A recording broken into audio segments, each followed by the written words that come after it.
She stood with her hands bound, jaw set, refusing to beg. Last chance. When the whisper slipped out anyway, it surprised even her. "You'll regret choosing me." The man below the platform didn't smile right away. He studied her face, the bruises she didn't hide, the fire she wouldn't put out.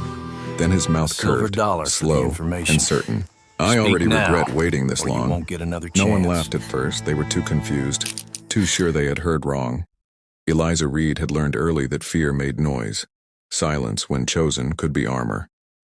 She held it now as the auctioneer's voice cracked the morning open, rolling over the square like a verdict already decided. She was 23, though the desert had aged her beyond her years. Her wrists burned where rope bit skin. Her bare feet scorched against the wood beneath her. Dust clung to her dress, gray and torn, the fabric stiff with old blood from the night she fought back and lost. Men crowded the square in mercy wells. Ranchers with narrow eyes, merchants with careful hands, men who smelled profit the way buzzards smelled heat. They leaned in, measuring her worth without meeting her gaze. The auctioneer cleared his throat and spoke of debts and vagrancy and contracts, words that turned people into property. He grabbed Eliza's chin to show her teeth. She jerked away hard enough to make him stumble. Laughter rippled. She didn't flinch. She stared straight ahead and memorized faces. "Who'll start the bidding?" the auctioneer called.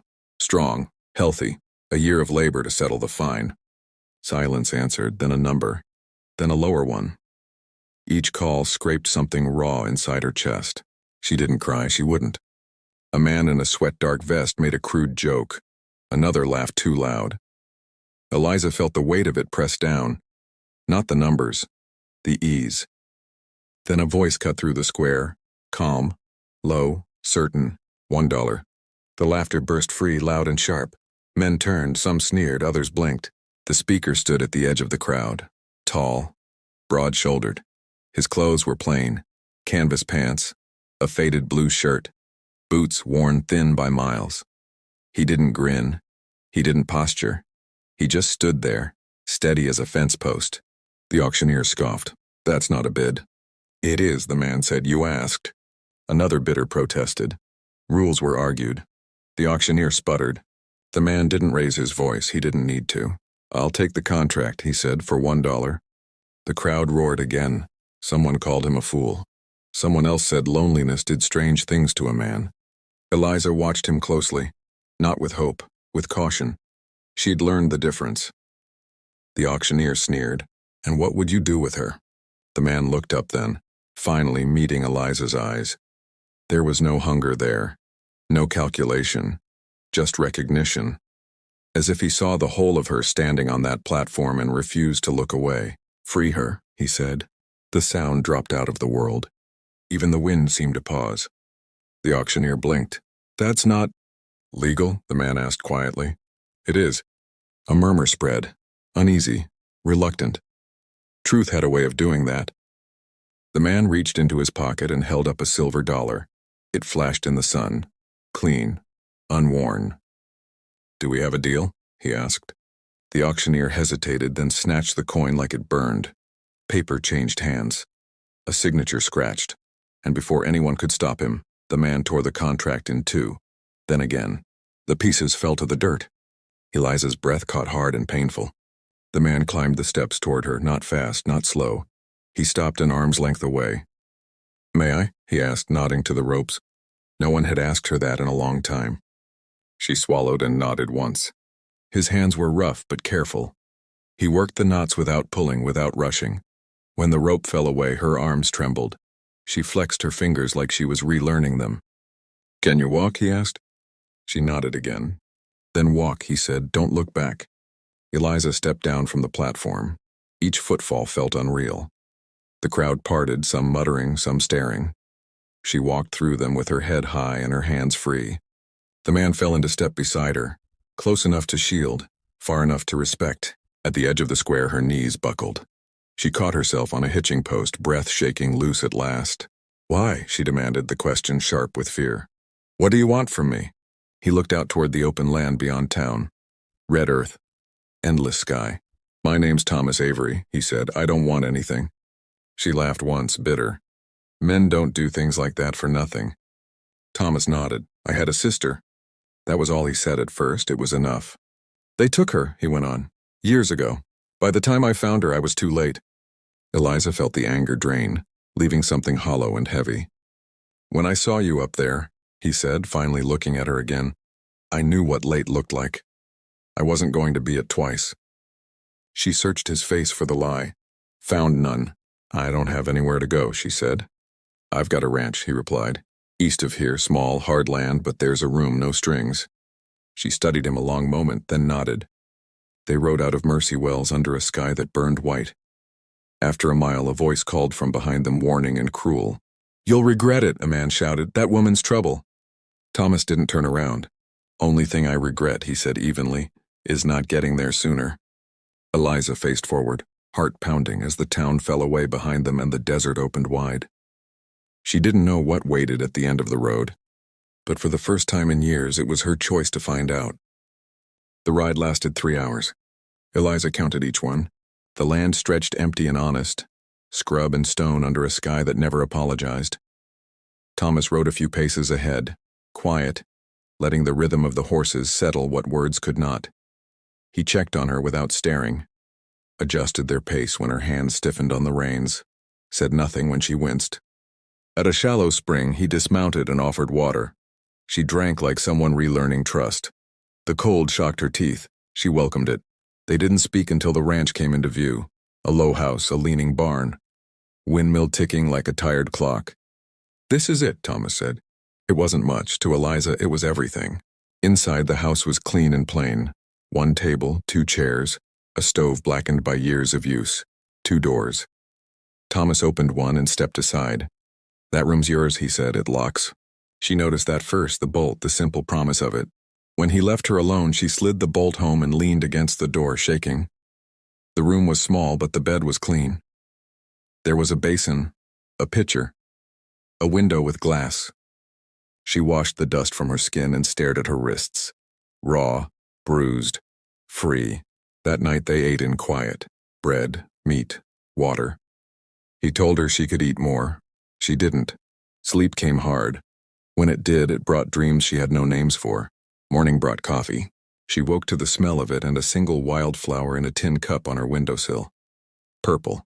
Delicate, unexplained. Eliza touched it like it might vanish. Days passed. Work filled them. Thomas taught without commanding. Fence posts, feed, water. How to move with the land instead of fighting it.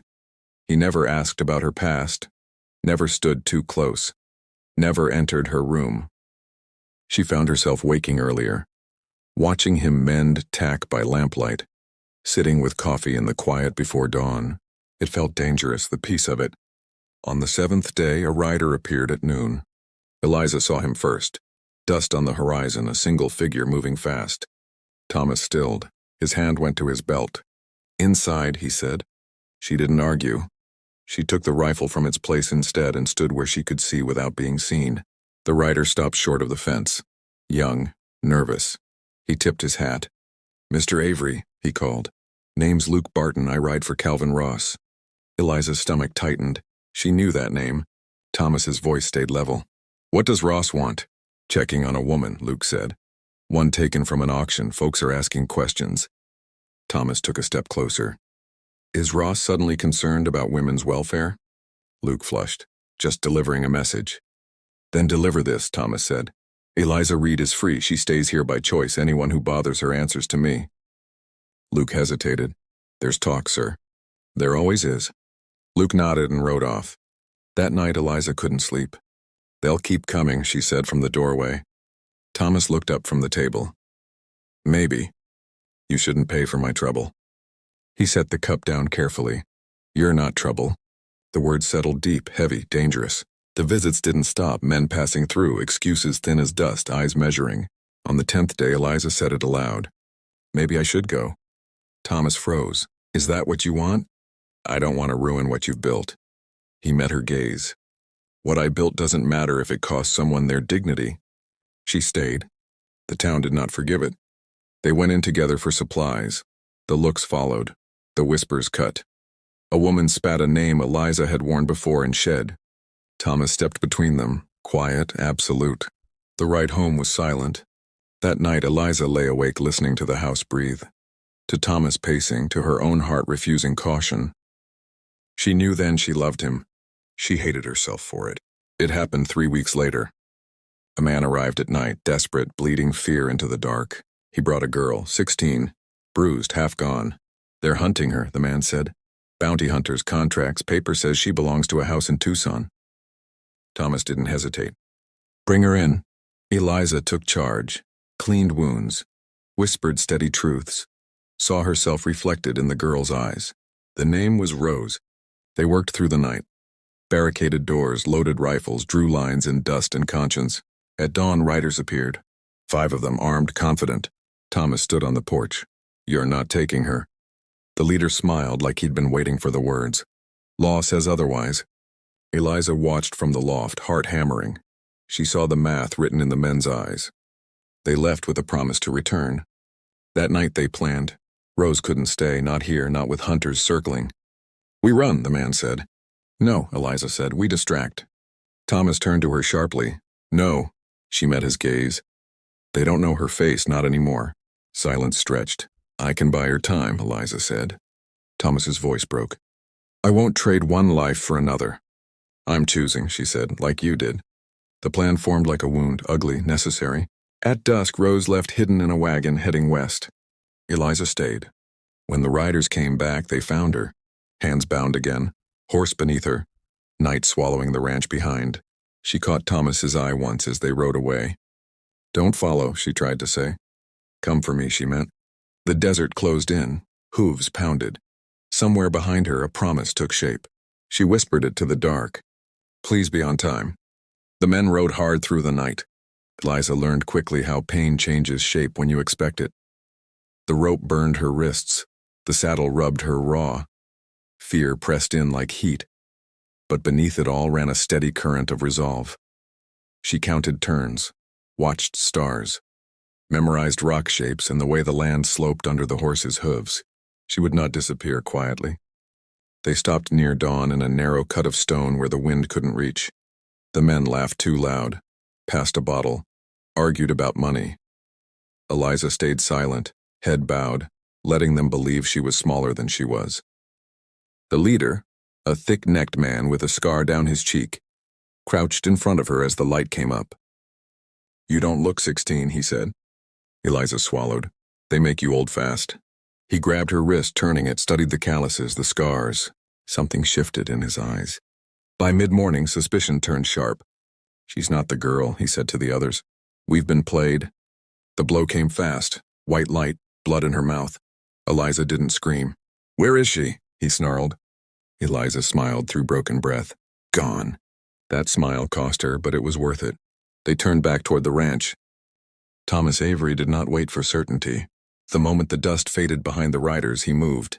He saddled 2 horses, grabbed rifles, water, rope. He didn't pack carefully, he packed fast. An older ranch hand named Caleb met him at the fence. Gray beard, steady hands. I'm coming, Caleb said. Thomas nodded once, that was all. They followed the trail Eliza had left without meaning to. A torn strip of cloth, a scuffed stone. Marks only someone who knew loss would think to look for. She's alive, Caleb said quietly. I know, Thomas replied. They rode until night swallowed the land again. The canyon was a scar cut deep into the earth. The men had chosen it well.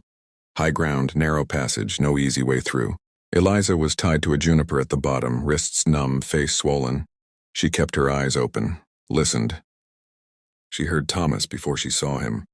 The first shot cracked the air open. Then another. Then chaos. The men scattered, shouted, fired blind into shadows. Thomas moved like a storm that had been waiting years to break. He didn't shout, didn't posture. He advanced with purpose, every step measured. Caleb flanked left, steady and precise. Eliza worked the rope with fingers slick from blood and grit. Slow. Careful. A man slipped down the rock face toward her. Young, nervous. She didn't hesitate. The stone fit her hand like fate. When the rifle hit the dirt, she took it. She climbed. The rim exploded into noise and smoke. Men fell, rock shattered. The air smelled of iron and dust. Eliza saw Thomas pinned behind stone, reloading. A man rose behind him, rifle lifting. She aimed. The recoil nearly took her off her feet. The man dropped. Thomas turned. Their eyes met. Everything unsaid lived there. The leader charged then, pistols out, rage naked on his face. Eliza's rifle jammed. Thomas stepped forward, empty-handed. They collided hard, fists, bone. Breath knocked loose. The leader got hands on Thomas's throat, squeezed. Eliza screamed his name. Thomas drove his thumb into the man's eye and rolled free. He didn't stop until the man stopped moving. Silence fell hard. Caleb tied the survivors. Thomas staggered. Eliza reached him first. "You came," she said. "Always," he answered. They rode back slow, wounded, alive. The ranch came into view under a pale sky. It looked smaller now, stronger. Thomas helped Eliza down. She leaned into him without thinking. He held her like it was instinct, not choice. "I thought I'd lost you," he said into her hair. "You didn't," she replied. "You were on time." That night, as lantern light flickered, Thomas finally said the words he'd been carrying since the auction block. "I love you." Eliza laughed and cried at once.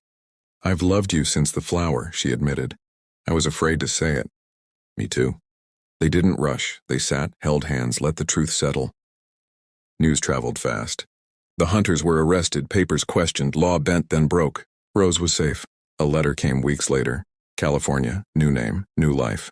Spring crept into the land. One morning Thomas stood on the porch with a small wooden box. "No contracts," he said, "no debts, just choice." Eliza smiled, fierce and sure. "Yes." The desert watched as they promised to walk forward together. Not saved, not owned. Chosen. And every morning after, something small waited on the windowsill. A flower, a stone, a reminder. He had chosen her. She chose him back. Peace never arrives all at once. It comes in pieces, quiet ones, fragile ones. After the canyon, the ranch felt different. Not safer, just awake. Eliza healed slowly. Bruises faded to yellow, then to memory. Her wrists scabbed, split, and finally closed. Thomas watched without hovering, though she felt his attention like a hand at her back. He cooked when she slept too long. He left water by the door when the heat rose. He never asked what hurt. He noticed. Caleb stayed a few days, long enough to make repairs and longer still to be sure the land had settled. Before he left, he took Thomas aside. "You drew a line," the old man said. "Men like Ross don't forget lines." Thomas nodded. "Neither do I." The words weren't brave, they were tired. They returned to work. Fences, windmill, stock. The simple rhythm grounded them. Eliza learned the land the way you learn a scar. Slowly, with respect. Some nights she woke shaking. Thomas never crossed the threshold of her room. He sat on the floor outside until her breathing steadied. Sometimes he spoke Elena's name. Sometimes he said nothing. In town, Mercy Wells buzzed. People watched them closer now. Some with approval, more with judgment. The preacher's wife crossed the street to avoid Eliza. A rancher tipped his hat to Thomas and said nothing at all. Calvin Ross did not come himself. He sent word. A folded paper arrived with a writer who wouldn't meet Eliza's eyes. Thomas read it once, then again. "They're filing a claim," he said. "For what?" Eliza asked. "Harboring stolen property, obstruction, vigilantism."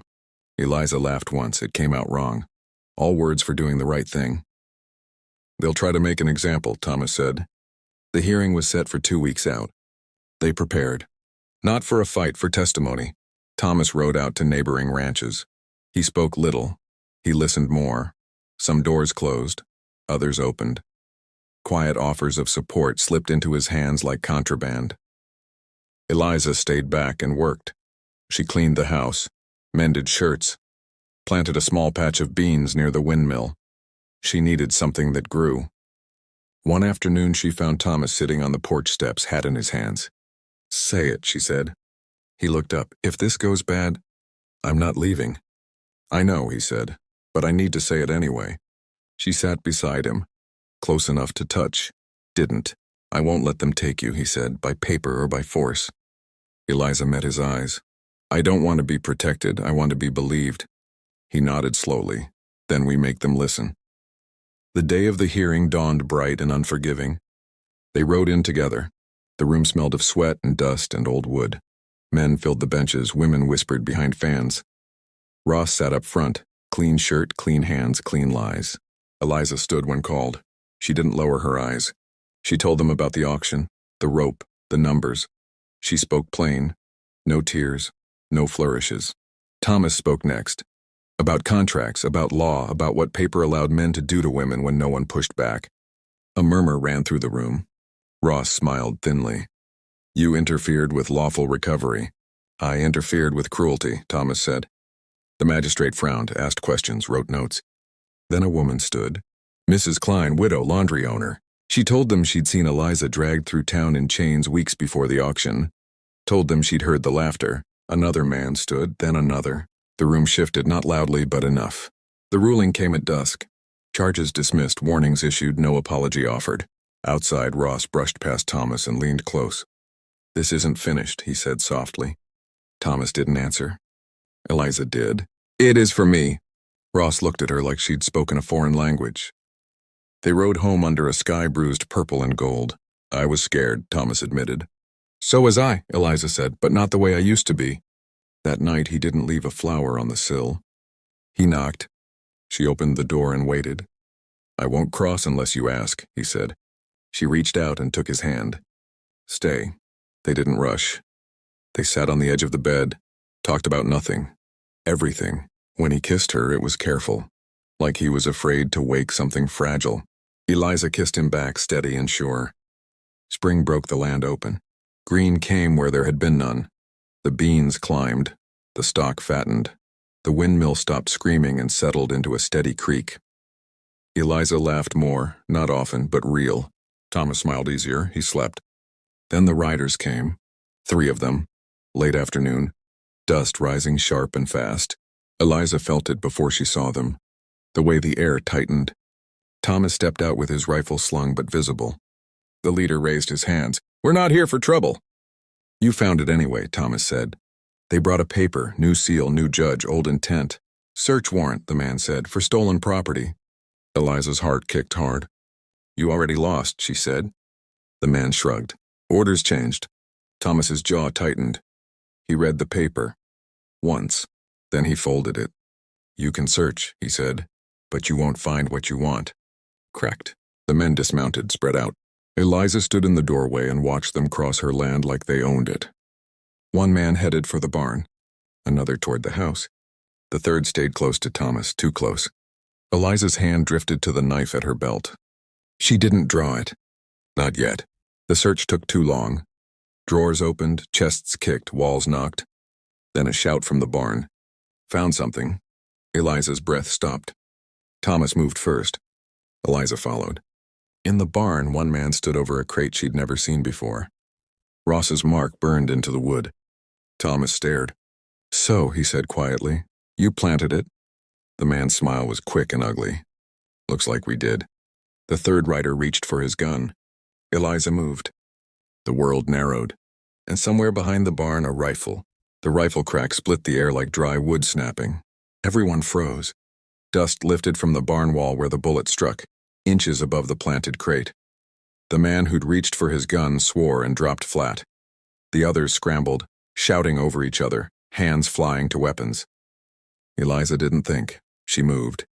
She shoved Thomas sideways, hard enough to throw him off balance, and drew the knife in one clean motion. The blade felt familiar. Honest. Down, she said. Another shot rang out, closer this time, tearing splinters from the doorframe. The horses screamed and pulled against their ties. Chaos spilled into the yard. Thomas rolled behind a feed trough and came up with his rifle. He didn't fire yet, he searched. Caleb, he muttered. From the rise behind the corral, a gray hat lifted once, then vanished. The riders hadn't expected resistance, not real resistance. They'd expected fear, papers, compliance. They'd misjudged the land. 2 shots came in quick succession, precise. One man spun and dropped his gun, clutching his shoulder. Another ducked behind the windmill, breath loud with panic. Callahan, the leader shouted, trying for authority. This isn't how this has to go. Thomas's voice cut back, cold and clear. You planted evidence on my property, that makes you criminals. You don't know that, the man yelled. I know, Eliza said, stepping into view with the knife low and steady. Because I didn't bring that crate here, you did. The leader's eyes flicked to her, measured, calculating. "Ma'am," he said, changing tone, "step aside." She didn't. Another shot cracked from the rise. Dirt jumped at the leader's boots. He swore and stumbled back. "Enough," he barked to his men. "Fall back." They dragged the wounded rider toward their horses. One tried to lift the crate. Thomas fired once. The bullet tore the rope from the man's hands. "Leave it," Thomas said, "and go." The riders mounted in a mess of fear and pride, retreating in a cloud of dust that tasted bitter and unfinished. Silence fell heavy. Caleb emerged from behind the rise, rifle slung, face grim. "They won't stop," he said. "They'll bring more paper, more men." Thomas nodded. "I know." Eliza's hands shook now that the danger had passed. She slid the knife back into its sheath and leaned against the barn wall, breath coming fast. Thomas crossed the space between them and took her shoulders gently. "You hurt?" he asked. She shook her head. "I was ready." He searched her face, seeing something new there. Not fear, not defiance. Choice. That night they didn't sleep. They packed, quiet, efficient. Caleb stayed long enough to help load a wagon and burn the crate until nothing remained but ash and truth. Before dawn, he rode east with word for a judge who still remembered the difference between law and justice. Eliza stood at the window as the fire died down. The smell of smoke curled through the room. "They'll say we ran," she said. Thomas set the last sack of grain by the door. "We're not running." "We're moving," she corrected. He smiled once, tired, proud. They left at first light. The road south cut through low country and stone washes, places where the land hid what it needed to. They traveled slow. Careful. Thomas taught Eliza how to read the sky for weather. She showed him how to leave signs only the desperate would notice. By the third day, riders followed at a distance. By the fifth, they closed in.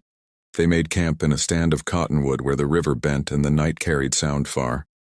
Eliza felt it before she heard it. Hooves. Too many. Thomas handed her the rifle without a word. "I don't want to be the reason," she started. "You're not," he said. "You're the reason I don't back down." They took positions. Caleb had taught her well. She breathed, waited. The men came loud, confident. Ross among them, clean coat dusty now, smile gone. "You could have made this easy," Ross called. "You still can." Thomas stepped forward into the firelight. "You don't get to decide what's easy." Ross's gaze slid to Eliza. "This woman cost you everything." Eliza laughed, low and sharp. "No, I gave it back." Ross sneered. "She's trouble." Thomas didn't look at her when he answered. "She's my wife." The word landed between them like a stone dropped in water. Eliza's heart kicked hard. He hadn't asked. He hadn't warned her. He'd chosen. Ross's face twisted. "You think that changes anything?" "It changes everything," Thomas said. The first shot came from the trees. The fight was fast, brutal, close. Eliza fired twice and hit once. She felt the impact in her shoulder and kept breathing. A man rushed her. She dropped the rifle and met him with the knife, the way survival had taught her. Quick. Final. Thomas took a blow to the ribs and kept moving. He drove Ross back toward the river, fury controlled and cold. Ross slipped on wet stone, fell hard. Thomas stood over him, breath ragged, gun raised. "You could end this," Ross spat. "Law's still on my side." Thomas lowered the gun. "No," he said, "it isn't." Caleb's horse thundered in from the dark. Two more riders behind him, lawmen, badges catching firelight. Ross went still. It was over. They returned to the ranch weeks later. The land had waited. Caleb rode on with thanks and quiet respect. The papers came through clean. No more claims. No more riders. One morning, Thomas brought Eliza a small box. Inside, a simple ring hammered from silver. "I didn't plan it right," he said, "but I won't wait." Eliza slipped it on, hand steady. "Good," she said, "neither will I." They stood on the porch as the sun rose, the desert stretching wide and honest before them. Tomorrow would bring work and memory and scars that didn't fade, but today was theirs. And that was enough. The desert has a way of remembering. Even after the riders were gone, even after the law settled and the dust fell back into place, the land held the echo of what had happened. Eliza felt it in the quiet mornings, in the way the wind moved through the grass like a held breath finally released. They did not speak much about the fight. They spoke about work. Thomas rose before dawn again, but now Eliza rose with him. Coffee boiled, bread warmed. The small rituals stitched their days together. Not grand, not dramatic. Honest. She took over the ledger. He repaired the north fence. They argued once about planting too close to the wash and laughed after when the beans proved her right. At night, they learned each other slowly. Thomas learned where her scars pulled tight when storms came. Eliza learned when his silence meant grief and when it meant peace. They did not rush healing. They respected it. Word spread anyway. Some neighbors came by under the excuse of borrowed tools or broken tack. They didn't say much, just nodded. Left jars of honey. A sack of seed. Quiet offerings that meant more than apologies. Others never came again. Eliza stopped caring. One afternoon, a wagon rolled up carrying a woman with silver in her hair and eyes sharp with memory. She stepped down carefully and held Eliza's hands like she had been waiting years to do it. "My daughter is alive because of you," the woman said. "I will never forget that." Eliza swallowed and nodded. Words felt too small. Life did not soften after that, it steadied. The ranch survived the summer. Barely, but it survived. Rain came late and mean. The windmill broke twice. Thomas cursed. Eliza learned how to fix it anyway. In October, they stood together in the yard with a small circle of people who mattered. No preacher, no town blessing, just promises spoken clear. "I won't own you," Thomas said. "I won't cage you. I will walk beside you if you'll have me." Eliza met his eyes. "I won't be small for you. I won't hide my teeth or my scars. But I will choose you every day I wake up." That was the marriage. They marked it with coffee and bread and a single wildflower set between them on the table. The first winter was hard. Cold bit the house and memories bit harder. Some nights Eliza woke fighting ghosts. Thomas learned to wake without touching, to speak her name until she found the present again. Some nights Thomas woke shaking, Elena's face close behind his eyes. Eliza sat with him until dawn, her hand steady on his back. They did not save each other. They stayed. Spring came gentler than expected. The land greened, the beans climbed, the stock held. Eliza found herself smiling without noticing first. One morning she found the windowsill empty. No flower, no stone. She frowned, then laughed softly when she turned and saw Thomas in the doorway, holding a small wooden box. "I figured it was time," he said. Inside lay a silver dollar. Old. Worn smooth by hands and history. "The same one," he said. "Tracked it down. Cost me more than it's worth." Eliza took it carefully. Her throat tightened. "A reminder," he added, "of what people said you were worth and how wrong they were." She closed her fingers around it. "Best dollar ever spent. Best dollar I ever waited too long to use," he said. Years passed, not quietly, but truly. Girls came sometimes, women too, sent by whispers and half-believed stories. Eliza never asked many questions. She offered a room, a lock, time. Thomas fixed fences and stayed out of the way unless needed. He learned when to stand in front and when to stand back. The desert kept its truths. Some stayed, some moved on, all left stronger than they arrived. One evening, long after the sun sank red and slow, Eliza asked him the question she had carried since the auction block. "Do you ever regret it?" she said. "Choosing me?" Thomas didn't answer right away. He looked out over the land. Over fences held by stubborn posts and work done one day at a time. "No," he said finally. "I regret the years I believed pain was mine alone. I regret the moments I stayed quiet when I should have stood up." He turned to her. "But you? Never." Eliza leaned into him, feeling the truth settle. They were older when the story started spreading beyond Mercy Wells. People added flourishes, took liberties, some got it wrong. Eliza let them. She knew the truth. It wasn't a dollar that saved her. It was a choice, made and remade, every morning, every hard night. On the anniversary of the auction, Thomas left no gift on the sill. Instead, he stood beside her in the early light, coffee steaming between their hands. "You still think I'd regret choosing you?" he asked quietly. Eliza smiled, fierce and sure. "No," she said, "I think we both regret waiting." The desert stretched wide and unforgiving and honest around them, and within it 2 people stood who had been bought, broken, and counted wrong. They had counted themselves instead, and that made all the difference. If this tale stirred your heart, don't forget to like, share, and subscribe to Tales from the Frontier. Where history rides the frontier, courage is tested, and love refuses to die. Until the next tale, Dried On, partner.